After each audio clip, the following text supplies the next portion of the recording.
everyone. Out with the pigs here. Just moved them from their training pen back there onto some pasture. And so this is how we raise our premium Berkshire pork. It's pasture based, obviously, feed non-GMO. And these pigs are looking good. See, they got quite a, oh, hey bud, quite a good diet of, white clover, red clover. Here's some red clover, alfalfa. Let's see, some orchard grass. Might as well have some dandelions. So, yeah, pigs will graze and they'll root. So that's part of their disturbance to the land. Here's our water.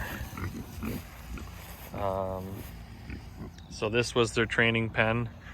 We had 2 strands of polywire within the hog panels and shade shelter. So they'll do some running around. But yeah, we're looking to have them on pasture to gain some nutrient profile, or add to their nutrient profile. Let them have sunshine, roll around in the mud, wallow in it, but then also distribute their nutrients around the farm. So this was our porous, what we call our pig pasture here. There's about 5.25 acres. Hey, pig. These are some nice long pigs. So yeah, we can walk over here. So knock on wood, this is how we usually do it. 2 strands of poly wire or poly braid. And eventually we go down to 1 if they're respecting it. The key is to have a really hot fence when you train them. We had some shorts and I didn't get around to fixing it all, so it wasn't as hot as I'd like, 6,000-7,000 volts. But so here's where we were last year. You can kind of see the long, narrow. So they do a fair amount of disturbance, and that's okay, right? Because I don't know, tillage does the same amount of disturbance. But here you can see we've got the rose, sunflower, looks like a radish. Planted a bunch of millets, milo. Let's see, sorghum sudan. There's even some baby alfalfas in here. So again, we went through here, used a little bit of tillage, a disc to kind of level some stuff off. But this is from what I seeded a couple years ago.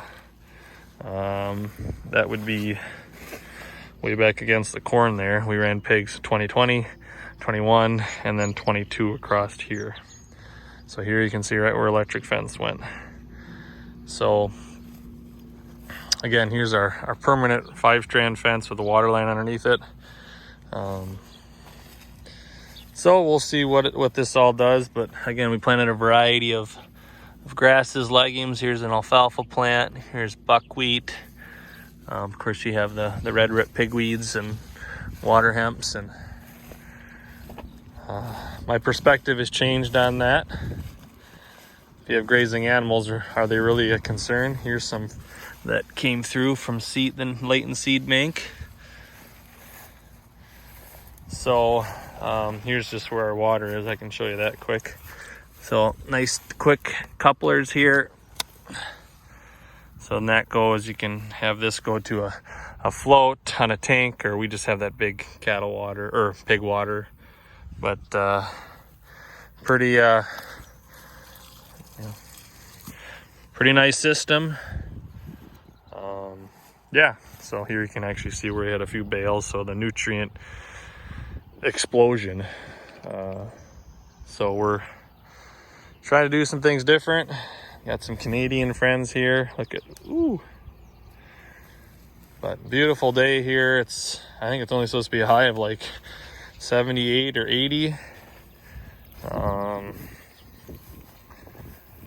Yeah, should also mention that I have some extra bales I was able to pick up, so I'm rolling out carbon to armor the ground and kind of reset the cycle. But the truth is, anytime we're doing agriculture, we're gonna have some disturbance to some degree.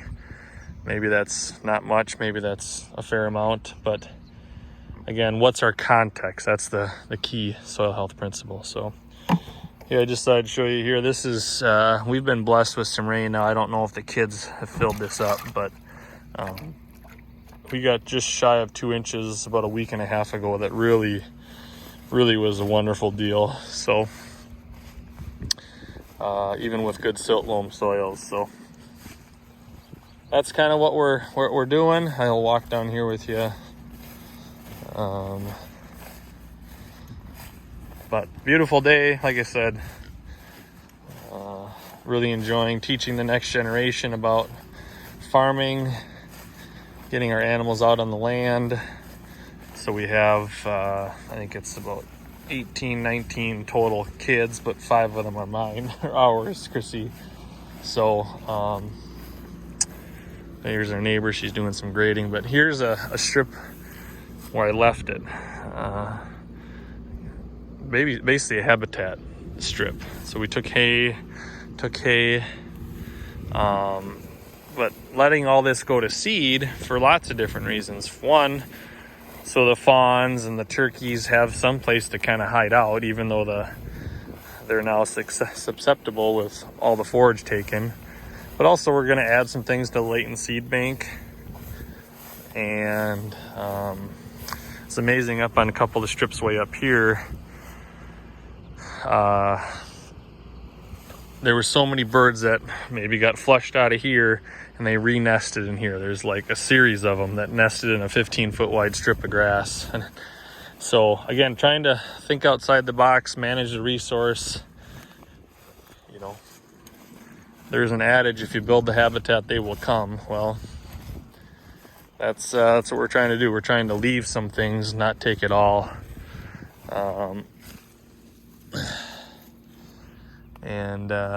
Let's see, I got posts everywhere.